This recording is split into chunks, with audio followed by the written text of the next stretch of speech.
Hello, friends and participants. I, Dr. Sunil Semal, welcome you to this event. As you know that this is the third lecture of this series. Today we have with us Mr. Madan Kanala from Canada. As you know that this event is organized by Tulaz Institute and Tech Counselor, and this event is sponsored by TQ UTU Uttarakhand. We have different industry partner with us like Yuana Swachh Baudik Venture, Kaviraj Foundation. We have academic partner and co-organizer also, that is Krishna Institute of Medical Sciences. Now I am going to hand over the mic to Mr. Mukesh from Tech Counselor. Mukesh, Yeah, thank you, sir. Thank you, Dr. Samuel.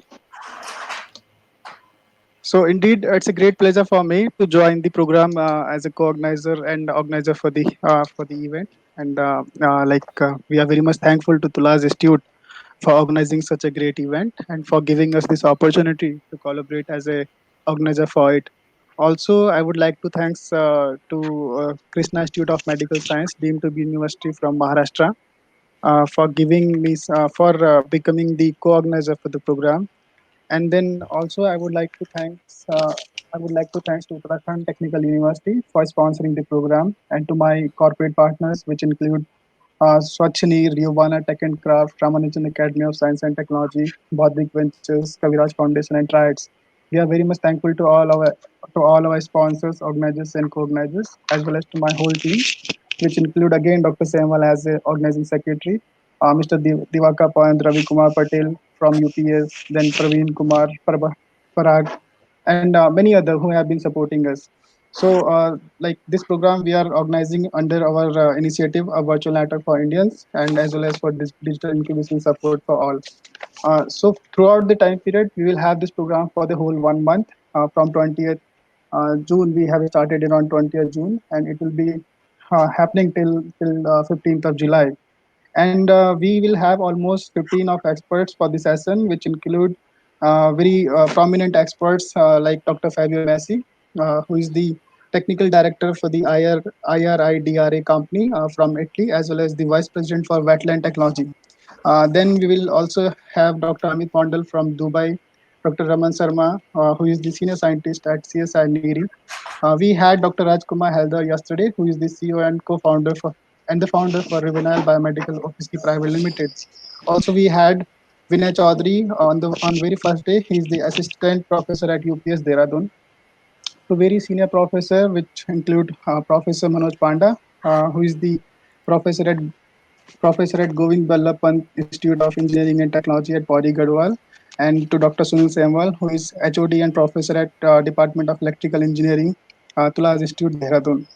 Also, some of the R&D engineers and research engineers who will be joining us, which include Naveen Kumar from France, and then Abhishek Gupta from Hungary, Europe, and C. Prasad from India, Hyderabad.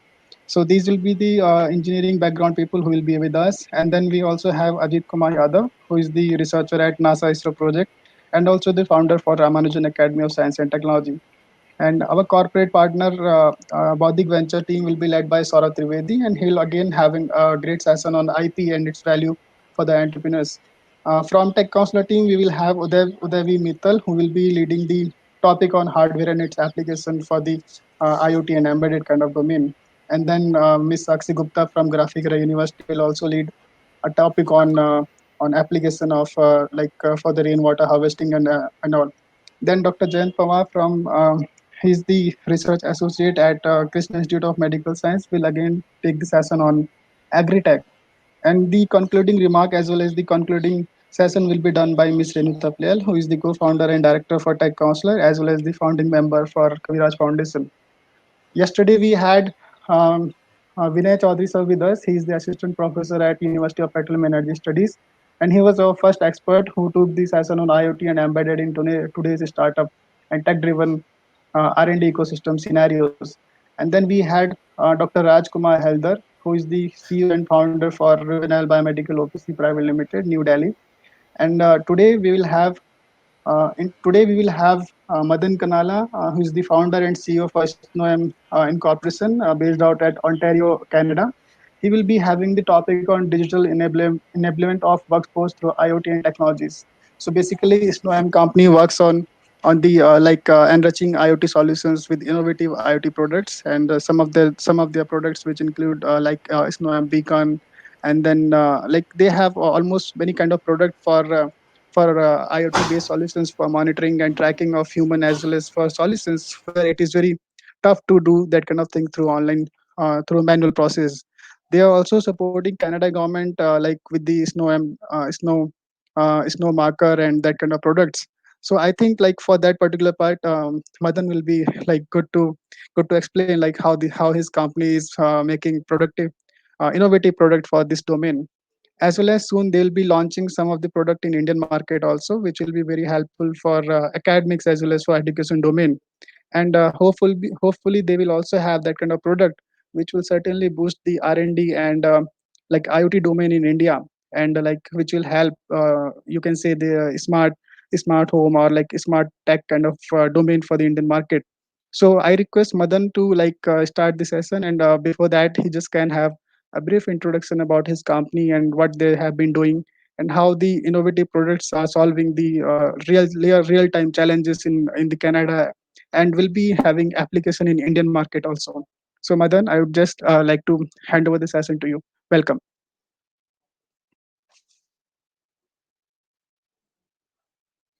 Madan, your mic is muted.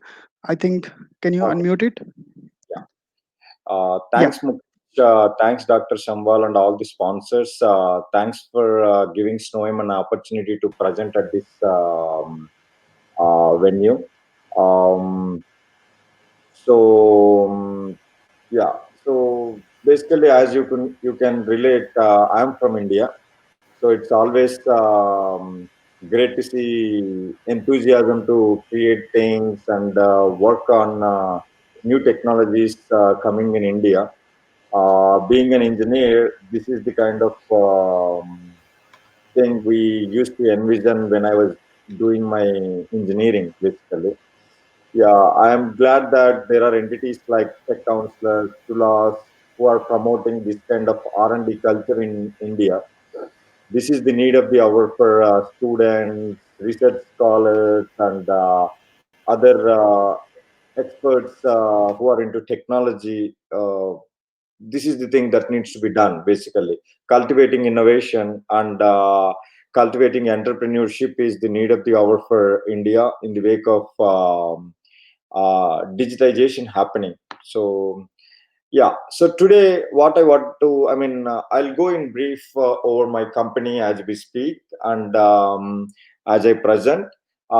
Today my main emphasis will be like some of the technologies we have created or we have been creating for different domains, basically. And yeah, as the topic is about creating an IoT ecosystem, R&D ecosystem. So my company is an IoT product company, basically. So we kind of develop IoT products. These are commercial products, so which kind of solve different problems for different entities. So without delay, I will move forward. Okay. Okay. Sure. Um, okay. So, s- sorry, Mukesh, Dr. Sambal, we're all good with the presentation, right? Yes, we are good. We are good. We are good to go. Sure. Good. Okay. So, what is IoT? Basically, IoT is an extension of internet that interconnects things with the people and computers already there. So it's a new paradigm increasingly underpinning our economic activity and way of life. So I want to kind of take two words from this slide to explain today's topic, basically. So IoT is an extension of internet that connects people, basically. So when we say people, imagine a manufacturing center with people on the manufacturing plant, and also a manufacturing place where people need to register their attendance, and where a business where the business owner need to locate people on the field. For example, how do we say these refrigeration? Let us say there is a refrigeration company or refrigeration maintenance company in India, basically. So they want to kind of send people on the road, like to repair, maintain, and install new refrigerators across businesses. But they want to track that workforce and also engage that workforce in case if they need some help in the field, or in case if they need some help in the work they are doing, in the service they are providing.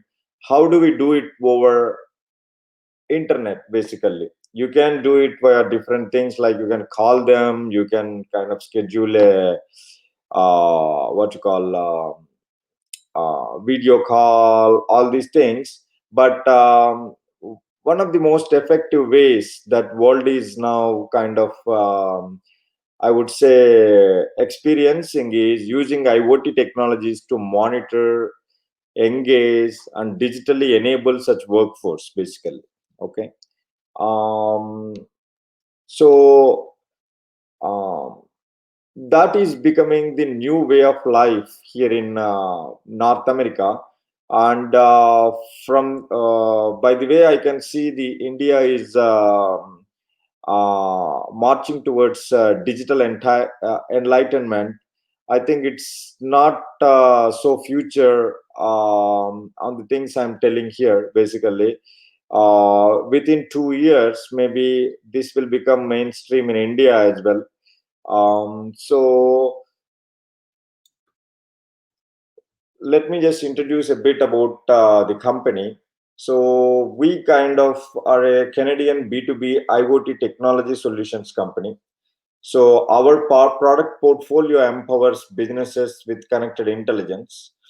So we supply IoT solutions to businesses, basically. Okay. So whatever the product portfolio we have, it empowers businesses with connected intelligence. So what is connected intelligence? So you connect your entire business through intelligence. For example, um, people are, as I will take the same example that I mentioned earlier. People are on the field, in the field, and they are performing their services. So how to engage them and being connected with them, and kind of tell your end customer that, hey, our guy has come there and now he started serving, and he's kind of he did this service, see, he has taken this picture. All these things, if we can automate, and automate accurately, because robustness and reliability is one of robustness and reliability are the most important factors when we deploy an IoT solution, basically. So yeah, and now I will go to a brief history of how we started this company and what is the background, because I'm sure many people on the call want to know about the story behind an Indian guy going to Canada and starting a company, and looking into making and building IoT solutions. So basically, I'll just brief upon me, and what is my background, and then how this company came. I think as the topic, and also these sessions are meant for entrepreneurship enablement. I'll just take my example in order to kind of let people know these things are not done by some alien guys. It can be done by many people on your on this meeting. So it is just the willpower and determination to do things. That's what matters. And above all, I think most of you guys are engineers. So the competency that you build from your education and your experience, that's what makes these kind of ventures successful, basically. Okay, so I was born and brought up in Andhra Pradesh, and I did my bachelor's in computer science and information technology from one of the engineering colleges there. Then I did my master's at National University of Singapore. I did my Master of Science in Electrical Engineering from there. As you know, NUS is one of the top Asian institute for engineering degrees, basically. And my background with work is I worked on several technologies related to IoT, embedded systems at prominent companies such as Hewlett Packard, Broadcom, um, and for a brief stint at TCS. Yeah. So I was not living too far from there. Actually, I was working at Delhi. I think Tula Institute is in Dehradun, right? Basically, yeah. So Delhi. So all these years, I have around 16 plus years of experience in building these things. So when I had an idea that is scalable enough to excite me, so I started this company in Canada. So I lived and worked in countries such as Italy, Singapore, and before Canada it was UK. So um, so when I moved to Canada, one of the prominent problems I see was the snow clearance and snow and ice management, which is like a prominent issue here. It may not be an issue of importance in India yet. In certain areas like Kashmir, Himachal Pradesh, it is still an issue, I guess. So, but in Canada, it is like you can't. It directly impacts your daily life, basically. Okay, so in that industry, some of problems that excited me and directly impacted my when my kind of routine work when I was working at another organization, basically. So I thought, why don't we solve problems in this area? Okay, so that's how we started the company in 2018 June. It is very active, and in 2019 we launched our first product, and in 2019 winter we deployed the product in Canada. Then 2020 now we're extending the product line to different verticals. So that's what we are doing. So connecting our session with what we are doing, so we are trying to enable workforce, basically digitally enable the workforce so that they can be engaged into the work, and also they can be kind of digitally empowered to do better, basically. So we all use IoT or digital technologies to kind of empower ourselves with more intelligence and kind of cultivate automation in any company, right? Basically, so that kind of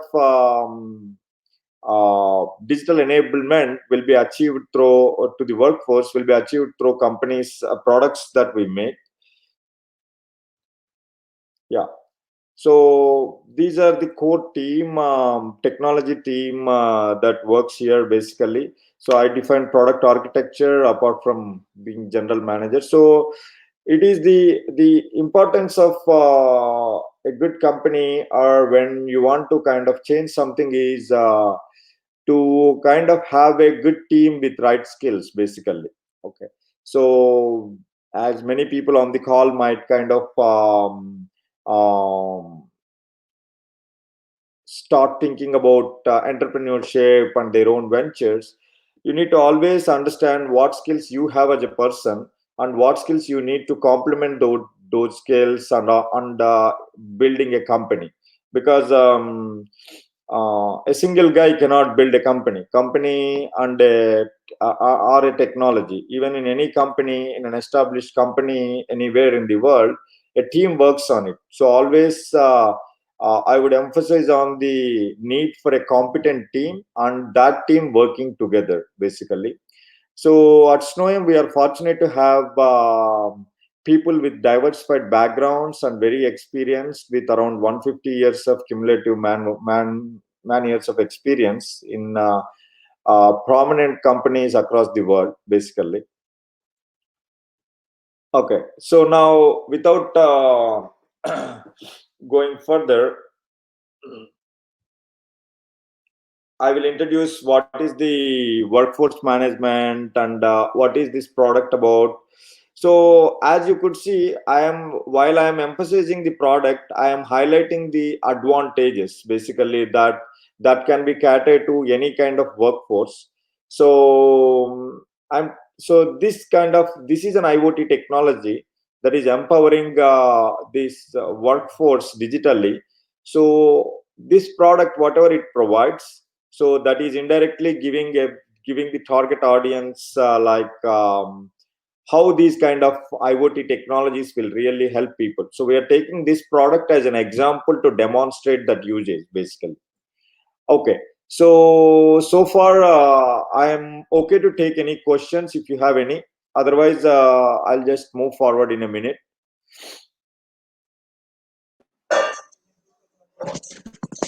Anyone from the audience, if they have some questions, they can ask, or else Madan can continue in just half a second or so. Sure.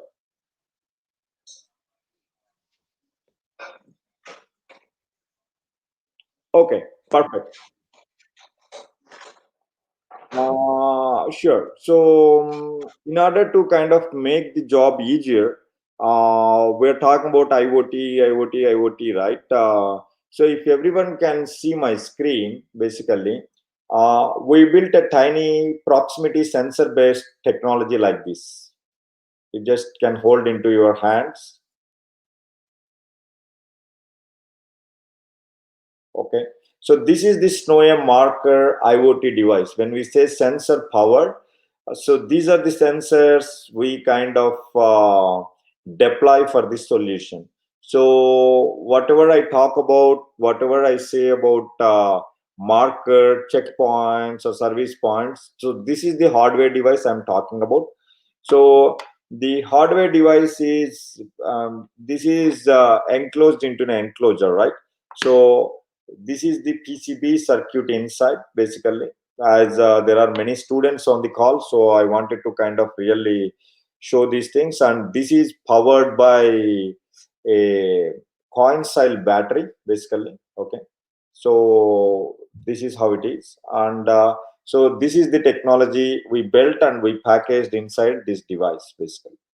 Okay, so these are the devices. I will come to how these devices are going to change this workforce management digital enablement. But these are the devices that Snowem supplies its customers for the application I am going to refer to in this meeting, and also indirectly the digital enablement of workforce. Okay, so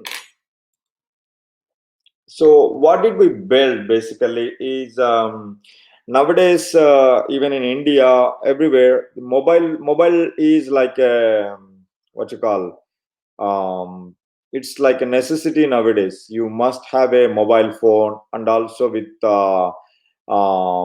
evolution of carriers like Reliance Jio, I think the data has become so cheap in India as well, that digital revolution is really possible in this juncture, I think. Yeah, so that's why any technologies or any IoT technologies people build, basically, I'm also a supporter of having Georgie dashboards and also web-based applications. But people are moving slowly towards mobile first kind of methodology. Basically, they want to work on the mobile, they want to they want to kind of manage their businesses on the go or mobile. um, for example, I took the example of a refrigeration maintenance company, right? So what if that guy is on a travel from Delhi to Mumbai and still he wants to kind of manage his business? So mobile is the way when he is on the go, right? Basically. So we built this technology with an amalgamation of mobile first methodology, uh, and cloud computing and IoT sensors, basically. So the power of all these technologies are combined to solve a problem of frontline workforce management, basically. So, um, so what are frontline workforce, basically? So workforce that represent. Madan, sorry to interrupt. We just have one question from Amit Rai, and he's asking like, can you explain more about this device you just have showed? Mhm. Okay. Um, okay. So this I is an. think he's asking about marker. Yeah. So sure. So this is an IoT device with obviously a microcontroller and proximity based technology, where users can detect. It will be transmitting a signal. So from the mobile phone, you can calculate the received signal strength and understand how much distance the user is to this device, basically. So that is what it is meant by any proximity sensor based thing, right? So it has its own processor and that proximity enablement device, and we kind of put our own firmware inside, and so we write that firmware in C language, basically, and we manage the battery and also the proximity controller in such a way that it is optimized to work for 2 years, basically. So that kind of firmware we write, and we kind of enclose it in a minus 42 plus 45 degrees centigrade enclosure, so it can work in all those temperatures. And these electronics are industrial grade, so we don't need to worry about what happens when there is a adverse weather or temperature kind of thing, basically.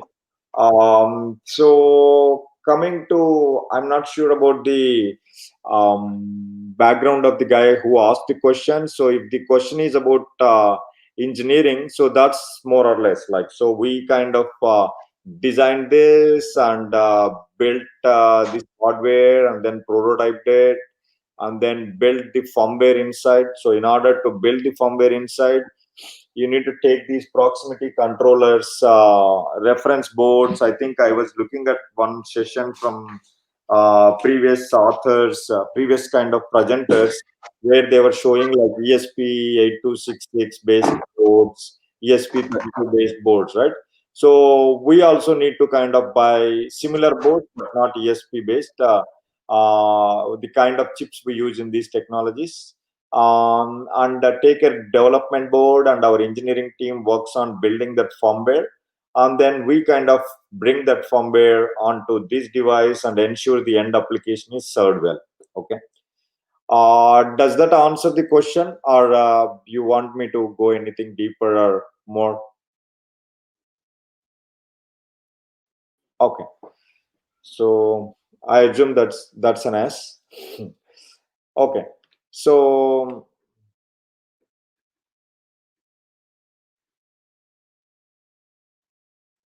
nowadays proximity sensors come. Okay. Okay. Good.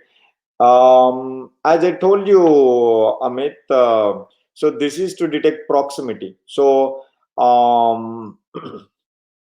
imagine there is a big factory with 100 HVAC panels. HVAC panels in the sense refrigeration AC panels, basically what you call. So Mukesh, I missed that message, basically. Okay, so what's the use? So basically, how do you ensure that the technician has gone there and really maintained it or repaired it or did the monthly maintenance? So how do you detect it basically? How do you ensure that that really happened? And also, how do you engage the technician when he's serving? So this product, in conjunction with the mobile apps that we built, does that basically. Okay. The HVAC technician or refrigeration technician is assigned a job, and then once he goes there, these devices are at those HVAC panels, and once he goes nearby, based on the configuration we did, so it detects the HVAC technician and technician based on the distance, and says that, hey, you arrived at your service area, please start serving. And once he does that, he can just upload the activities he did and take a picture and move forward, uploading them, and via cloud they will be reaching the business owner, so to the end party, to the end property. So these kind of activity assurance methodologies will help to retain will help to retain that confidence on the service provider, such as this refrigeration maintenance company. So what are the alternatives than doing this? Basically, you might want to think about it, and then you will understand why we need to build this instead of using those alternatives. We'll discuss on them once throughout this session. Okay, so why did we really envision this device? Basically, as I told you, we are a B2B IoT company, and our current vision is to empower small and medium enterprises to achieve their business goals. So the small company can be anything, basically, like a manufacturing plant, and also a restaurant, uh, as I told you, a refrigeration maintenance company, or any small and medium business. We want to kind of bring them the advantage of IoT, because that is where we are trying to push these kind of products, which will help them in order to improve many of their business goals, in order to achieve many of their business goals, basically. So, when it comes to business goals, productivity goals are one of the important category of business goals for any SMEs. For example, if you are running a business, what kind of goals you should have in order to be successful?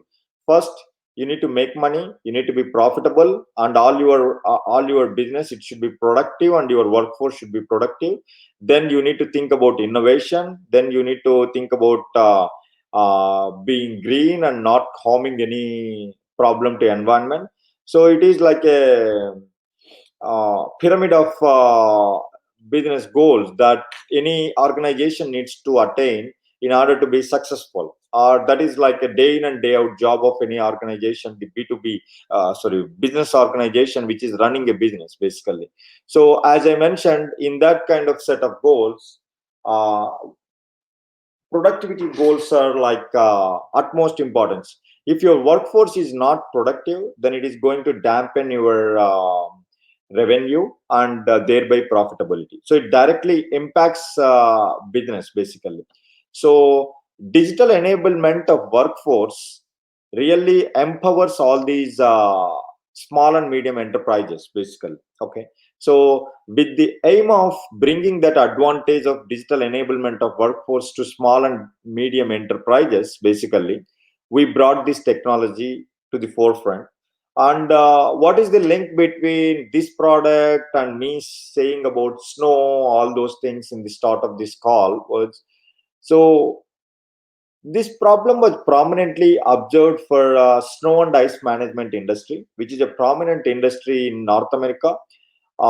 It creates an economy of around $23 billion, basically. So there are around more than 110K companies which work in this area. And this is a huge industry, basically, where the digital enablement of workforce was really dampening the company which does the service, the snow and ice clearance service, and also the end customer who will be taking this service and kind of uses this service basically in order to kind of reduce his burden of clearing the snow and perform his day-to-day activities. So the main goals we wanted to productivity goals we want to achieve with this product is operational efficiency, compliance, and cost control. So operational, I mean, these are like these may sound like business jargon words, but I will put it simply: operational efficiency, to make sure that your workforce is operating to their best. Basically, we are trying to do that. And then compliance, basically.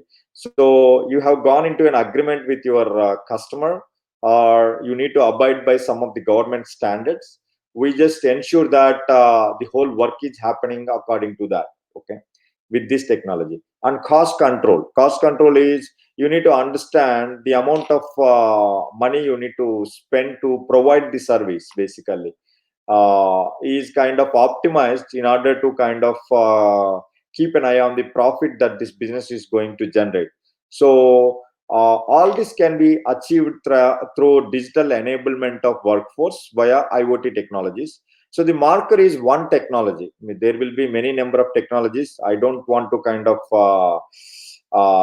sugarcoat and market the product as market this my company's product as the only existing product in the world or something. But I'm just mentioning that as the topic is about IoT technologies, digital enablement of workforce through IoT technologies. So it's such IoT technologies can really bring power to small and medium enterprises and enable those businesses to achieve their best. So that should be the takeaway for people on the call. And one way we are doing is, as I explained, proximity sensor based technologies we are using, and we built them, and we built an entire kind of end to end solution basically around that. And at the end of the session, I will have a live demo of this solution as well with our R&D expert Rais.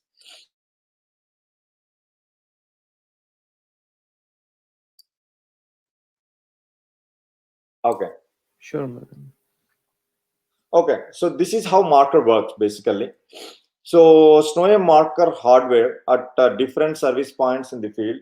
So you see these things; these are placed anywhere basically. Like you attach it to a HVAC, or you attach it to a HVAC, or you attach it to a kind of manufacturing plant device, or you attach it to a hospital ventilator, I would say, with the current thing, whatever it is going on. So all these things you attach it there, and then if a service need to be provided at that point, basically, okay. Even we will take a day-to-day scenario, for example, in the wake of COVID right now, right? Basically, hospitals are crowded. Basically, healthcare organizations are like packed. And what happens? Imagine a problem. What happens if the washrooms in that healthcare organization are not serviced well? Basically, okay. So I mean, you cannot. I mean, if you are not tracking, and if you cannot control those things, you are indirectly kind of letting the virus spread itself, right? Basically, so what happens if you place this kind of device in a washroom in a tiny somewhere, and you let the guy indicate that he was there and he served the washroom when he was he is in the premise, basically when he really did the work. So one way, operational efficiency wise, you will understand where all these workers are across the building, or where are across the service points. And at the same time, as I mentioned, compliance. So you will understand whether the washrooms are being served every 2 hours or 4 hours as per the requirement of the scenario. And cost control. So in these days, in these kind of days, engaging the workforce is like needs to be more and more optimized because of the economy, you need to optimize your business basically. Like maybe earlier you were able to employ 10 people, now you can only employ 4 to 6 people, let us say, or maybe they are the number of people available for work. So in these scenarios, optimizing and kind of having your workforce perform better and also to perform more, and make sure that that is achieved through utmost cost control is basically of paramount importance. So the market technology is meant for that purpose. So let us say any technician or any frontline worker goes to these field service points, he will have a mobile application called Crew, Marker Crew, okay, and where he will detect these markers as soon as he comes to the proximity, and then he will see what is the work needs to be performed basically. So in that way you can change, I mean, if there is a need for some update in the work or dynamic checklists, those need to be popped up based on the service points. Those can be kind of given to this guy in the field via cloud. So from the office, they will be there is another application called administration application. So marker admin, where the office or the business owner or the operations manager, whoever it is, they will be able to create a job for this crew in the field, basically. Okay, so this and the real-time service requirement. For example, this HVAC needs to be cleaned and the air filters need to be replaced. All these checklists, you put this like 10 checklists and assign it to this guy. When he goes there, when he comes near these proximity sensors, then a detection happens and says that, hey, you really arrived here. Now let me pull out the work that was meant for you to be done here, basically. So it is pulled from the cloud, and then the guy starts doing that work. Okay, and when an additional enforcement needs to be done, like to kind of really ensure that this guy really did the work or not, so we have a dynamic checklist that the guy need to self declare, and also he can upload pictures of after and before service, and also we have some proprietary algorithms to kind of understand whether the guy was really kind of doing the work or not. So when we say proprietary algorithms, you can, with this kind of proximity sensor technology, you can sense how long the guy was in the field or how long the guy was at the service point. So we will be able to calculate the time and calculate the incidents, all these things, and come to a conclusion that, okay, yes, this is a kind of relevant service record, I would say. Basically, yes, he really did the work, basically. I mean, we are not going to a fancy things, we are not going to fancy things of verification, because that's not the purpose of this application. But in future, we have some, in peculiar industries, we have some kind of goals. For example, when a washroom is kind of cleaned, how do you gauge that through IoT technologies, whether it is done or not? Pictures is fine, but how do you gauge that, basically? Is how about think about ideas of measuring indoor air quality via air quality sensors before the washroom cleaning and after the washroom cleaning. So I mean, the such kind of innovative thoughts or innovative mechanisms are possible via IoT technologies. Then commercializing that technologies is the main barrier there. So you need to hit a pain point, you need to hit a kind of price point, and also understand the target audience, like for whom this is a sellable solution, basically. Is it like a, for which kind of target audience or which kind of businesses this makes sense? People will be able to spend an indoor air quality sensor along with this kind of technology. Where is that relevant, basically? And I will kind of leave that to people on the call, like what kind of institutions will be ready to spend money on such kind of technologies. Okay.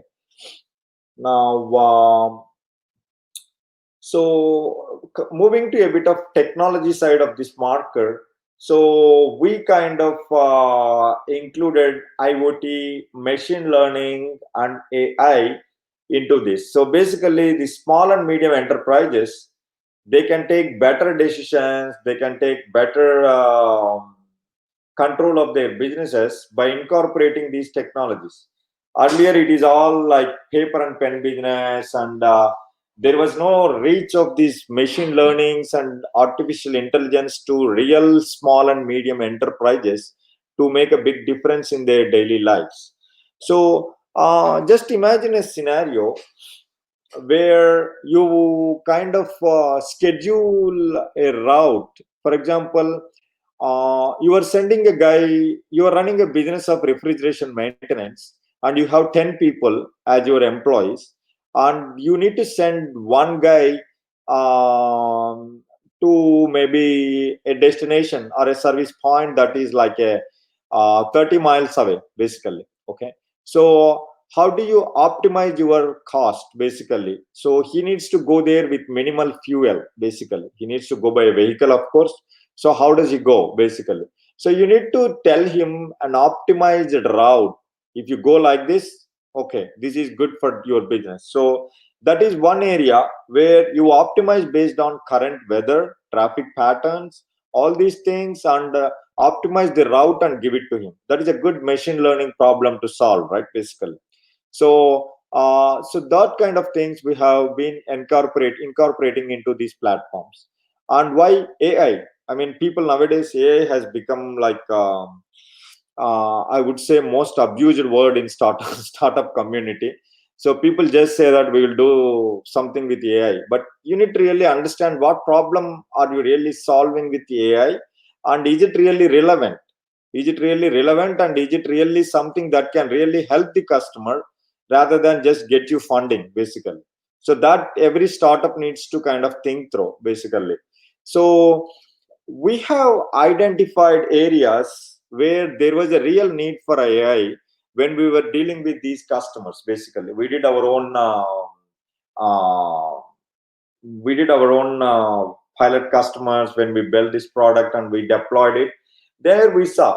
Imagine this guy, the refrigerator guy, he got some problem. He stuck somewhere, or he kind of got some problem where he needs some help from his business owner, and he called the guy, basically.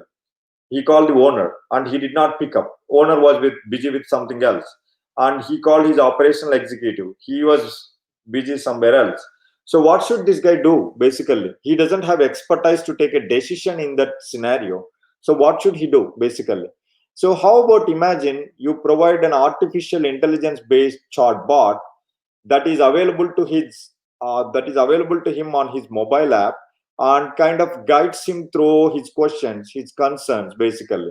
So that is where it is more relevant in scenarios. And we coined this because in weather based businesses such as snow and ice management, I think it is like on the day um, on the day when snow falls, right? Basically, things are chaotic, basically.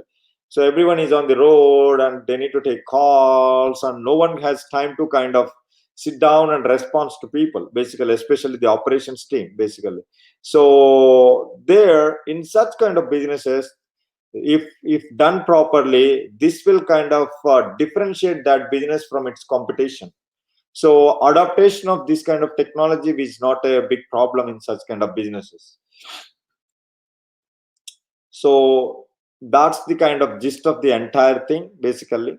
uh, so this is a bit of architecture I wanted to give, how we did it. So we developed a cloud-based application which takes our IoT devices, GPS location, and some third-party integration can also come. And we integrated AI and ML in order to achieve these things. Like for manager who is managing this workforce, frontline workers, it gives real-time visibility. And imagine a manager complaining, man, I need to daily wake up and do the shifts of these people. and do the dispatch. That is like a daily routine to me, which is of which makes me kind of think, which makes me a bit of think that I'm doing a routine job every day, basically. So what if we convert that into auto dispatch based on the trends of these performance of these workers in the field? You know who performs best at which place, and just automatically assign the dispatch to or workforce to that kind of thing. So that's like really clubbing IoT and AI smartly with this kind of technology, right? And the activity feed and alerts. Okay, I went into this HVAC and I replaced the air filter and did that, did this. That is possible right now, basically. Earlier, it may not be possible. All business owners, they want to do that.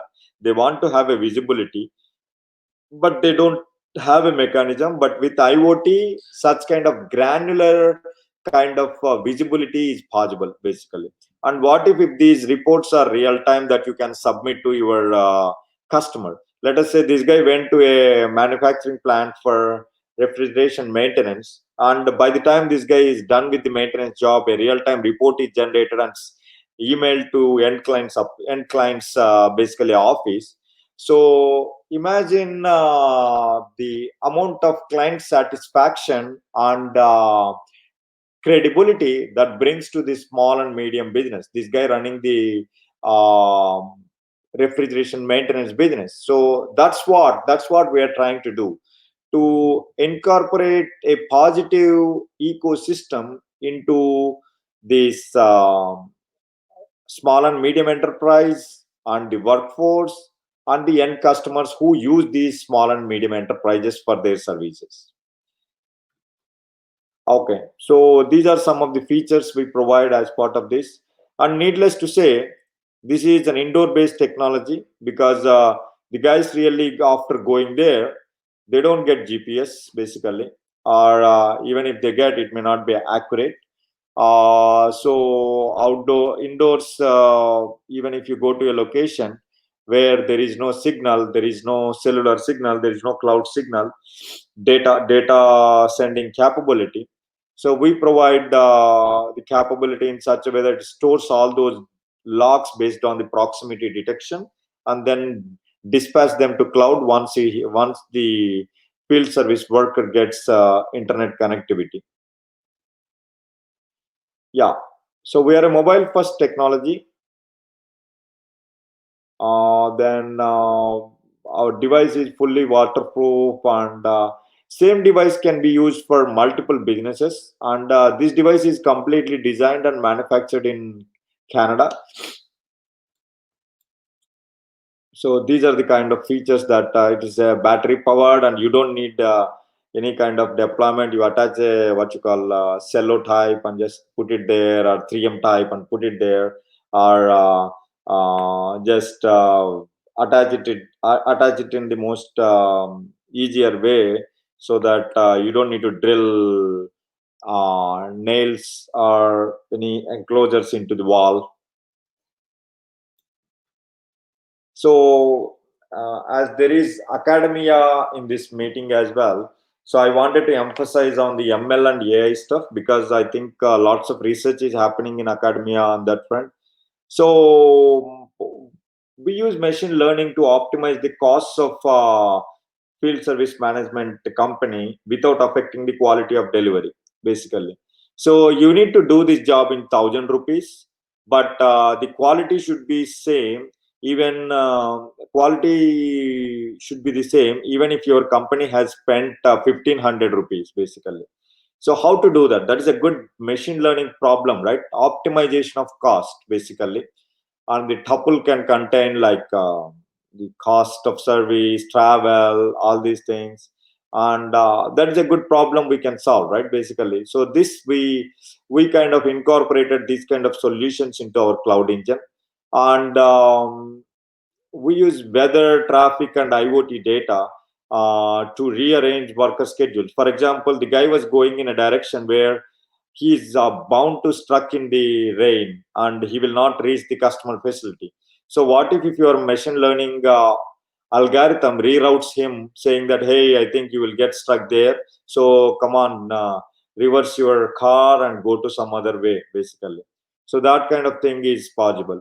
And coming to the managers, all these things, what if you can predict these patterns, how a guy is performing better, and also like how long it is happening whenever you send a guy to a job. So based on all these patterns, what if at the start of every week you come up with a plan automatically with software, basically, instead of a guy taking a paper and putting the calendar and saying that X goes on Monday, Y goes on Tuesday, Z goes on Wednesday. What if you are kind of replacing that with a uh, optimized pre-planning that is readily available at the start of every week? So those are the kind of things you can kind of academia can think. Those things are of real importance in the future arena, because those things really matter to the business owners profitability, cost control, and efficiency. And how about artificial intelligence, basically? So artificial intelligence, basically, for a manager who is doing several things, so lots of times he needs to do guesswork. Okay, this guy was doing good there, so let me assign someone there. So start that kind of thing, basically. So what if you let AI to think about the performance of all your workforce, and then eliminate the guesswork and understand like, hey, so if you kind of put this guy onto the work or this service point, you will make the most out of it. So instead of guesswork, let AI think it for you. So that is still possible through AI. So we are incorporating such kind of technologies into market. So as you could see, we started at IoT device, and then these IoT devices, when they kind of when they has its own intelligence by detecting whether a field service worker is in the proximity or not, and then logging these events and sending these events to cloud, and then we capturing those events, and then incorporating machine learning and AI above that. That's the entire ecosystem that will really bring digital enablement of workforce via IoT technology. I think I had a question. So we have two questions. I'm just putting them on the screen. Google Assistant. What makes me better from the other? Okay, good. Okay.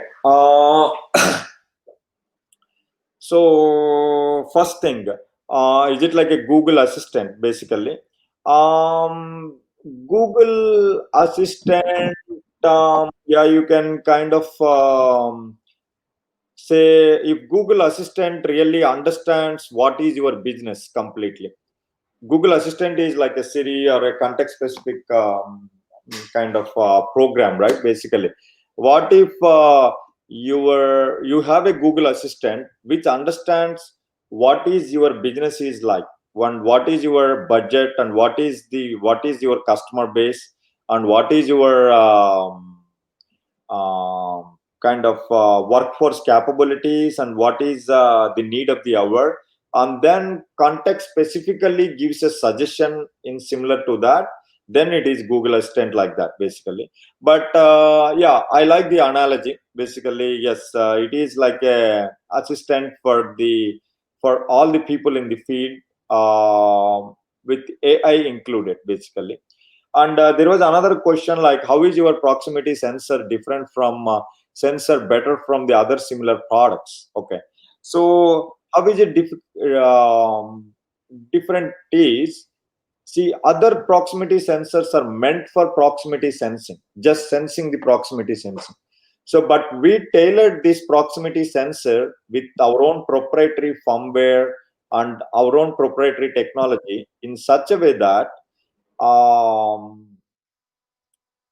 this sensor is married to the end customer's application tightly. Basically, like when I say it is integrated very tightly, that they can really derive the benefit out of it.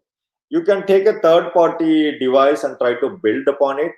As we kind of did the R&D on these kind of devices, we understand the challenges any company can get into, basically, and why there are not many companies which has this kind of fully integrated solution. So that is our differentiation, basically. Okay. Then yeah, I think is that all right, or do you want me to emphasize more on the answer? Okay.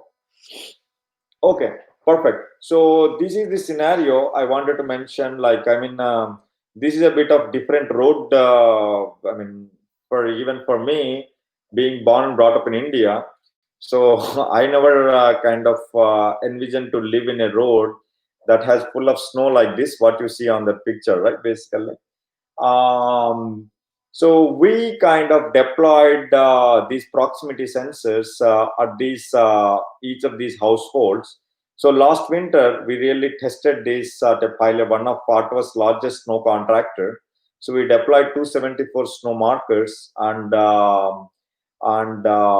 basically you see those core plastic markers. Those are representational markers, but customers will have their own core plastic markers where we will put these devices into, basically. Okay. And when the guy is driving the car and ready to come to this location for serving, with that, in that marker 2 application that Raish is going to show you guys, so we will be indicating that, hey, slow down, there's a home you need to serve in 100 meters, basically. So with that, we are solving the problem of missing homes and operational efficiency, and also end client satisfaction. So basically all this we are achieving, and we could kind of provide a visibility of 1 meter, basically, whether the guy is between this home to this home, this home to this home. You need to understand the problem with GPS based technologies there. On a snowy day with lots of obstacles, the granularity of GPS varies, and also it may not kind of pinpoint to a particular house, basically, where the serving needs to be happening. Okay. Yeah, so that's what I would say. I will end up with this. So how are we different? Not, there are many GPS based mobile apps available. We are not one of them. So we provide most reliable verification mechanism. So we measure the signal strength between these devices and the crew mobile. So understand the reliability of such verification, maybe. Okay. So and also we take a solid evidence of the work performed, basically, so they don't need to worry that the workforce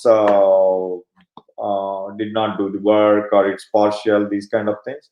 And imagine I told about the scenario, right? HVAC 1, HVAC 2, HVAC 3, they need to be performing different kind of activities. Based on the vicinity, we detect which HVAC it is, and then we kind of pop up a checklist according to that context specific or service specific checklist. So that's kind of is our differentiation. So yep. So before we move to a demo, I wanted to say we are building another timekeeping application to digitally enable this workforce. For example, still there are places where people use, I mean, non-office based setups, basically, where people use paper and pen, and also like some cases the touch based punch cards, these kind of things. So what if you use these proximity sensors to get away with all that, and as you walk in, your attendance is registered as clock in, and as you walk out, your attendance is registered as clock out. And that kind of system is also, we want to incorporate that into this marker system as well as a separate product. So that is maybe when there is next level discussion, I will open up more about that product.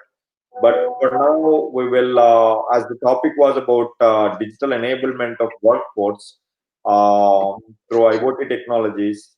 So I kind of constrain myself there. So before we go to demo, are there any questions basically? Otherwise, I can have Rais take up the demo. So if anyone is having any questions, they can please ask.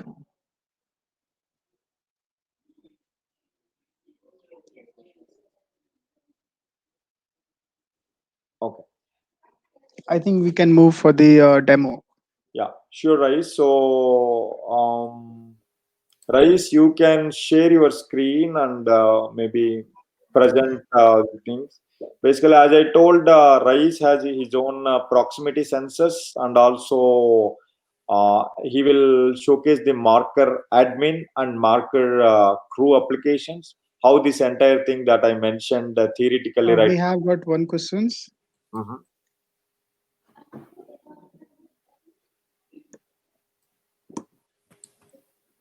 Challenges faced and way forward strategies of your company. Um, okay, yeah, very good question, basically. Yeah. When it comes to challenges faced, basically, articulating the problem was one of the biggest challenges that uh, I personally, as the founder of the company, faced. Basically, people rush basically thinking that okay, I got a problem and now I can go and code it and make a solution. So, but that's not how this needs to be done. When you think there was a problem, then you need to really understand whether you are hallucinating or is it a real problem that people will pay money for.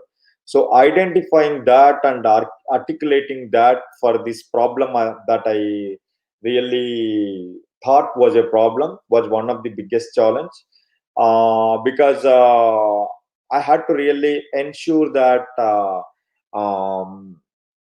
I had to really ensure that we kind of talk to several of these snow contractors before I really start operations, basically. So that is something.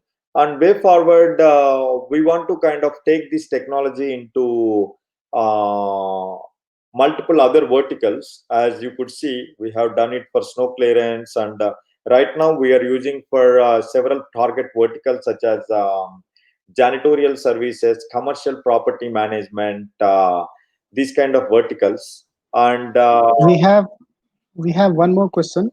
yeah, so that's the way forward. And as I told you, our vision is to empower SMEs. So not only this solution, we have other products which directly enable these small and medium enterprises with to achieve their innovation goals, uh, and also the kind of environmental goals. Okay. So yeah, questions are like what are the limitations of sensors and the room for improvement of the sensors or product, and also what else? There was another question: security of the product. Yeah. So security issues with sensors. Yeah, yeah, yeah. So generally, yeah, this requires a bit of um, yeah. I'm just thinking on security. Security for sensors is altogether a big topic that you can talk for a couple of months, basically. So there are like several research papers being done, several things are going on. So first thing, when you are emphasizing on security, you need to understand uh, how the threats can come, and also like is your product really equipped to withstand those threats, basically. Okay. So with this proximity and mobile app based sensors, yeah, any hacker who wants to kind of hack these sensors can try it out, basically. So when it comes to security of our product, we encrypt our data, and also we have put ourselves some security mechanism inbuilt into the product that we okay we are very confident that so far we did not see any breach, and we are very confident that our sensors are secure. Yeah, of course, we want to learn from hackers if they want to kind of hack it and find a way of kind of hacking these.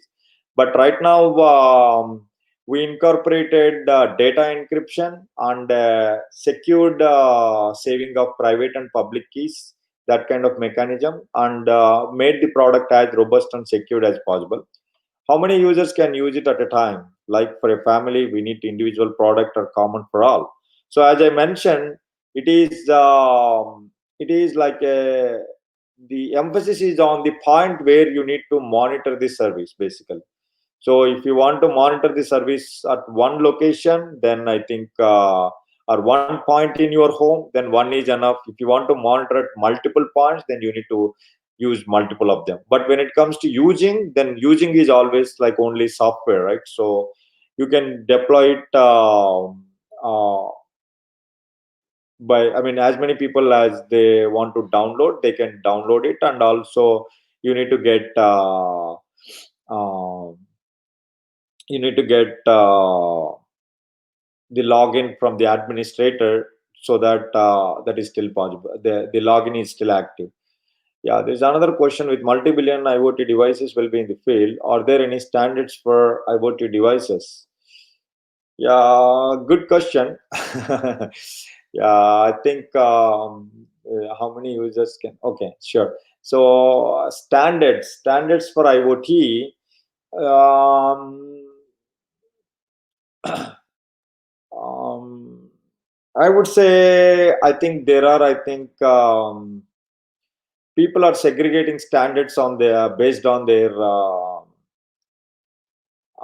cloud provider. For example, there are three big players, right? So there are some unassumed standards, but I think I would say, in my opinion, the standard for any IoT device is to solve a real world problem and be useful to the end user who paid for this. That is the first standard. And when it comes to compliance standards like IEEE, IETF kind of standards, I feel that right now there are such standards in different areas. For example, when it comes to using real-time operating system inside IoT device, many companies are defining and coming up with very innovative standards, and it really matters on what standard you want to use. Basically, I think I would say it is very difficult for kind of bringing a billion devices under a single umbrella with a single standard. But yeah, in my opinion, the standard should be to kind of give value for money to end user. Basically, that should be the first standard anyone needs to follow. Then coming to the compliance standards, yeah, that is what my answer is. Yeah. What are the limitations of the sensors and the room for improvement of the sensor or product?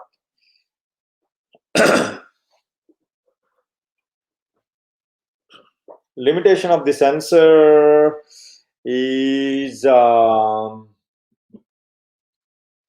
yeah, I mean, I won't say it's a limitation. Basically, we kind of can power the sensor up to 2 years, which we think that is a relevant, which we think relevant for this kind of application. As for the functionality, there are no limitations. What it is supposed to do as a proximity sensor, it does basically. Yeah. Any follow up question to that, or any other questions? I think now we can move toward the demo. Okay, perfect. Rais, I hand over it to you. Go ahead. Okay, thank you so much, Madan. So I'll go over the quick demo of the marker admin application as well as the crew application, which Madan was telling about. So admin application is nothing but for the administrator to set it up how he want to get the work done and monitor whatever the work is going on in the field. So this is the marker admin application. So this is just like the dashboard representing where his all crew's live location is, where they are located in a way. So I'll quickly go over all the features and how we can set it up. So these are the different menu options we have. If you can see here, markers, that indicates nothing but like a service point where the provider needs to do the service like HVAC or landscaping or anything like that. So I would go over like a couple of different things before I go into the marker. Madan was telling something about a dynamic checklist based on individual service point requirement. It needs to be configured. So we provide that over here in the activity screen. So if I just click that, these are different categories which are present, and under those categories we have different checklists. This is totally customizable by the administrator, so it's not like this is something is fixed. So once all the different checklists which needs to be used is created, then it needs to be added onto the marker in a way.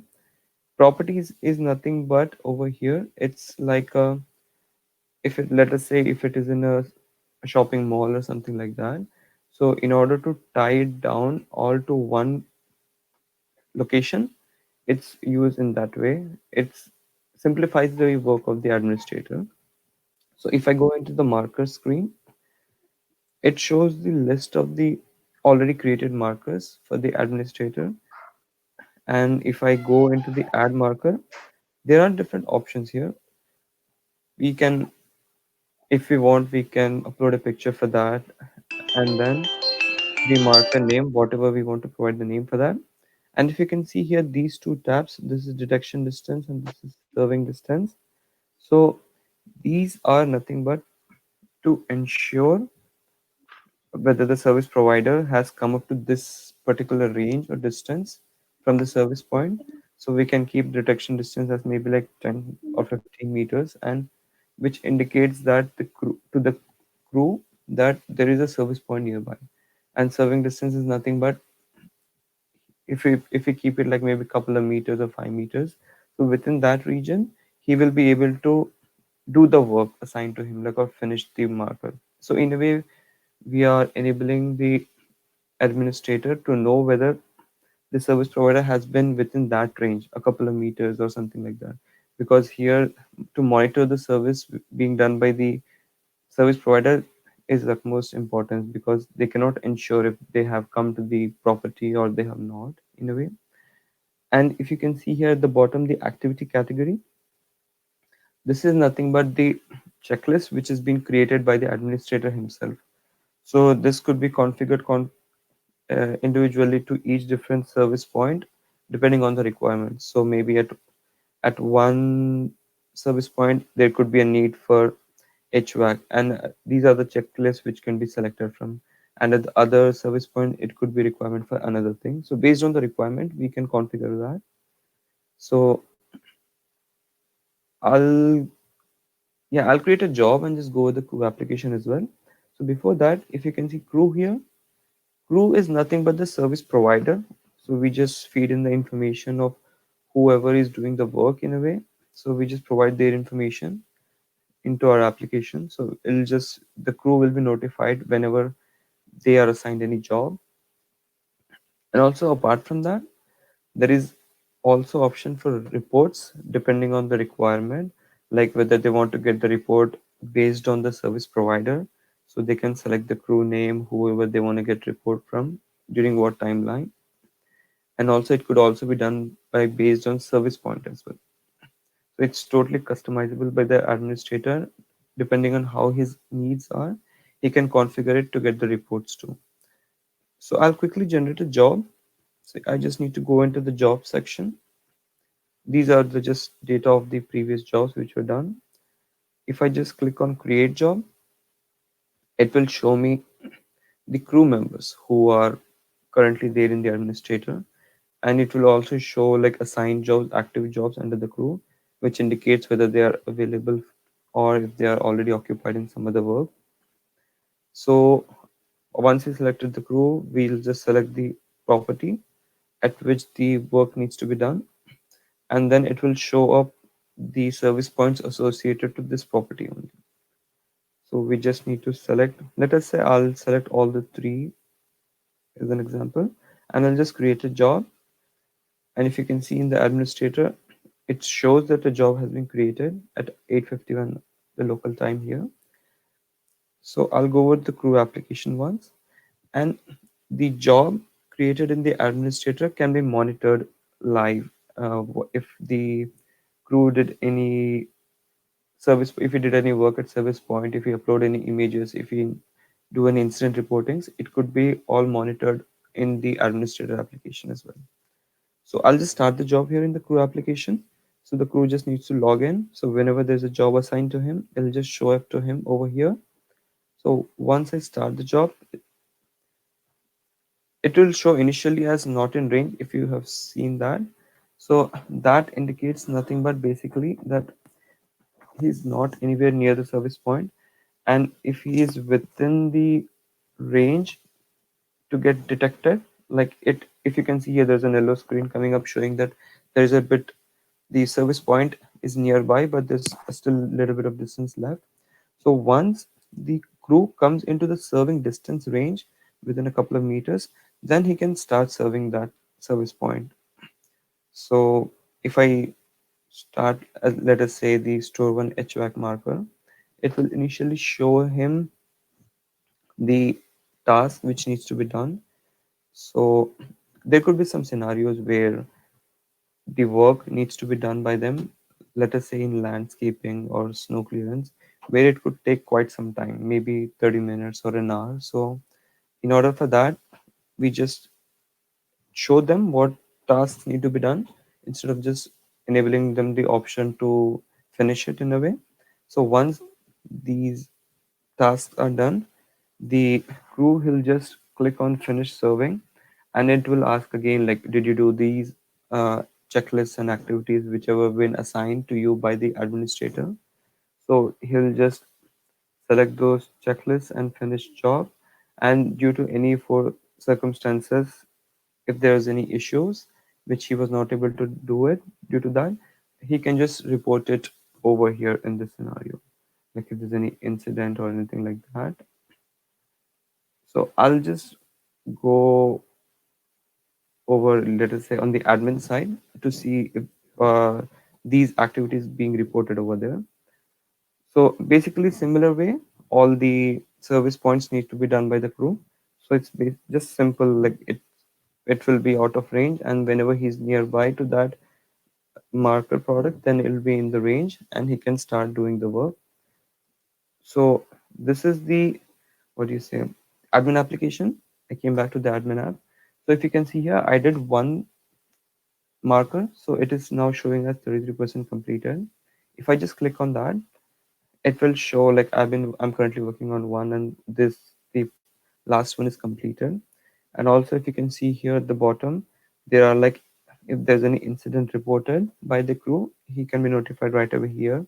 I did not attach any image, so if there's any image being attached, that could be known here as well. So that is basically, yeah, the overall workflow of the marker admin and crew. And like I said, all the activities, checklists, everything is totally customizable by the administrator, along with how he wanted to set it up on the report section. So I would like to pass on to Madan, unless if there's any more additions you want me to make.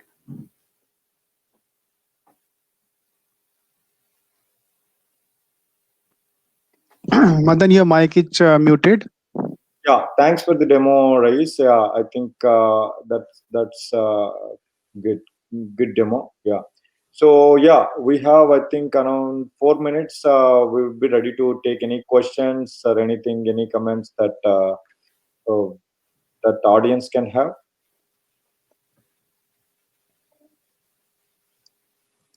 So we are open for the questions. Okay, we have first question from Bishan Singh Rawat. Uh-huh. Is this product available in India? And if If so, then how to get it? Something, right? Okay. Okay. So um, that's a good question. So we are partnering with few entities in India to kind of send this to India. We are doing. We are in talks with a few of our pilot customers. So once that is done, I think it will be available from August timeframe in India, and you can look at snowem.io on how to avail it basically. So when it is available, yes.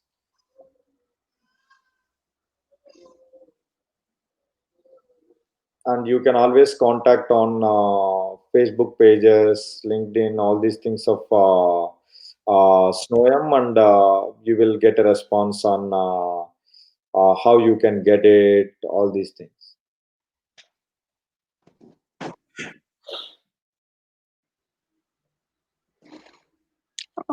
Just posted the website of this Noam on the screen. Perfect. Yeah. For more, you can always query ask to Madan. He's also on the LinkedIn and as well as the website. I think you can always write to Snoem team, and they'll be having all kind of support with the launch or with the queries on IoT and on the products. Yep. Yep. We have a team in India as well. They are located in Hyderabad. So just for your information, so we have a team in India. Yeah. Yeah. So in India also, you can always communicate with them. So any more question from anyone? Thank you, Amit.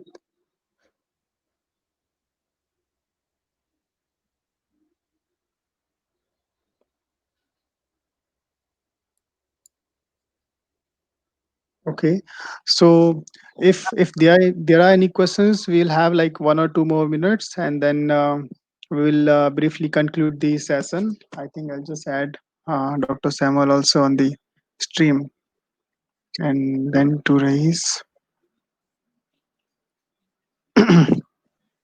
Samuel, also you can put the like screens here on, and you can put the slide on the screen.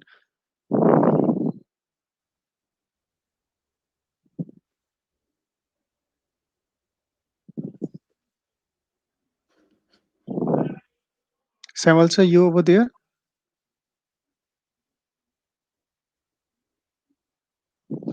Okay.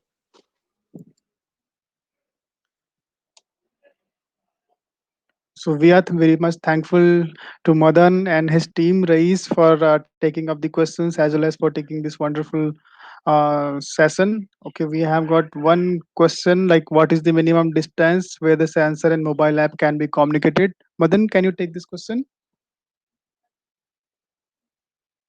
You are muted, Madan. Up to 1 meter. Okay. So the range for this device is up to 1 meter. I hope this answered your questions. So thank you everyone for your wonderful interactive session. And okay, again we have one more question. I think we'll just briefly take 2 or 3 more questions for it. Sure.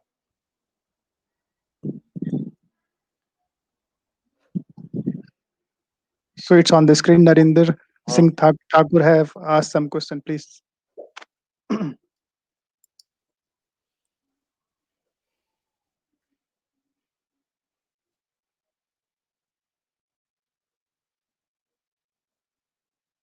Hello. Yeah, can you check the question on the screen, or should I just repeat it up? Yeah. Could you please repeat it somehow? Okay. Oh, Question is, I'm just putting it. Have you any idea about the material used in fabrication of the sensor? um, I think we are uh, the same technology that is used in any other sensors, but um, we use a bit of controller, not just the sensor. Basically, we use a microcontroller and also the detector combined together. That kind of technology we use basically. Um, Then we have another question.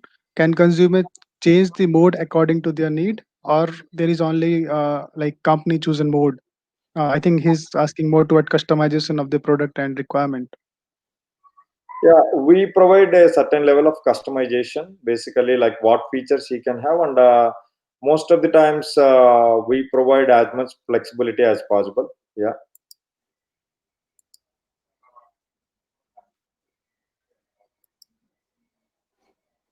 So we have one comment from Anuj. Oh, thank you.